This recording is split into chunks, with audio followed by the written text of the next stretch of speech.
पुढच्या बातमीवर जाऊयात। गडचिरोली जिल्ह्यामध्ये सुद्धा रात्री मुसळधार पाऊस झालाय। गडचिरोली नागपूर महामार्गावरील पाणी साचलंय। पाण्यात अडकलेल्या 2 बस सुखरूप बाहेर काढल्या गेलेल्या आहेत। मुसळधार पावसानं गडचिरोली नागपूर महामार्गावर 2 वेगवेगळ्या ठिकाणी बस अडकून पडल्या होत्या। पाण्यातून जाताना दोन्ही बसांचं इंजिन पाण्यामुळे बंद पडल्यानं वाहनं जागेवरच थांबलेली होती। जिल्हा प्रशासनानं तात्काळ जेसीबी आणि आपत्ती व्यवस्थापनाच्या मदतीनं दोन्ही बसेस बाहेर काढलेल्या आहेत। सर्व प्रवासी बसमधील सुखरूप असल्याची माहिती आहे। गडचिरोली आरमोरी मार्गावरील ठाणेगाव इथं एक खासगी बस खोलवर अडकलेली होती। या बसमध्ये सुमारे 50 प्रवासी प्रवास करत होते आणि या घटनेची माहिती मिळताच जिल्हा प्रशासनानं तत्काळ जेसीबी आणि हायवा घटनास्थळी आणले गेले आणि बचाव कार्य सुरू केलं। आपत्ती व्यवस्थापनाच्या टीमच्या मदतीने ही बस बाहेर काढण्यात आली आहे।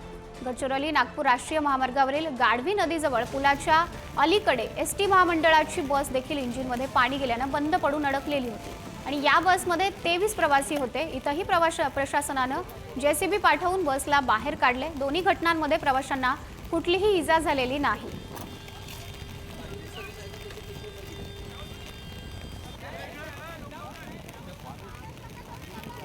प्रतिनिधी आशिष अग्रवाल आपल्याशी जोडले गेलेले आहेत।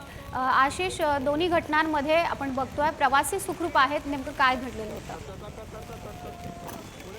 माधुरी, गडचिरोली जिल्ह्यात सतत येत असलेल्या मुसळधार पावसामुळे गडचिरोली नागपूर महामार्गावर रात्री 2 वेगवेगळ्या ठिकाणी बस अडकून पडल्या होत्या आणि पाण्यातून जाताना दोन्ही बसची इंजिन पाण्यामुळे बंद पडल्याने वाहने जी आहेत ते जागेवरच थांबली होती आणि एक जिल्हा प्रशासनाने तत्परता दाखवत जेसीबी आणि आपत्ती व्यवस्थापनाच्या मदतीने दोन्ही बस बाहेर काढल्या असून आता सर्व प्रवासी जे आहेत ते सुखरूप आहेत।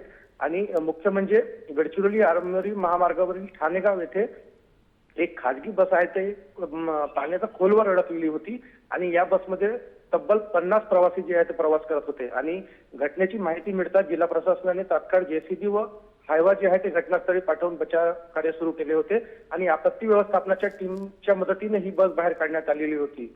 तसेच गडचिरोली नागपूर राष्ट्रीय महामार्गावरील गाढवी नदी जवळ जे पूल आहे त्याच्याकडेही सुद्धा एसटी महामंडळाची एक बस देखील इंजिनमध्ये फसलेली होती आणि त्यामध्ये 23 प्रवासी जे आहेत ते प्रवास करत होते। त्यांना सुद्धा एक सुखरूप बाहेर काढण्यात आलेले आहे आणि या दोन्ही घटनांमध्ये असलेल्या प्रवासींना कुठलीही इजा झालेली नसून प्रशासनाने तात्काळ हस्तक्षेप करत दोन्ही बस सुरक्षित बाहेर काढलेल्या आहेत। आशिष, धन्यवाद आपण दिलेल्या सर्व माहितीसाठी।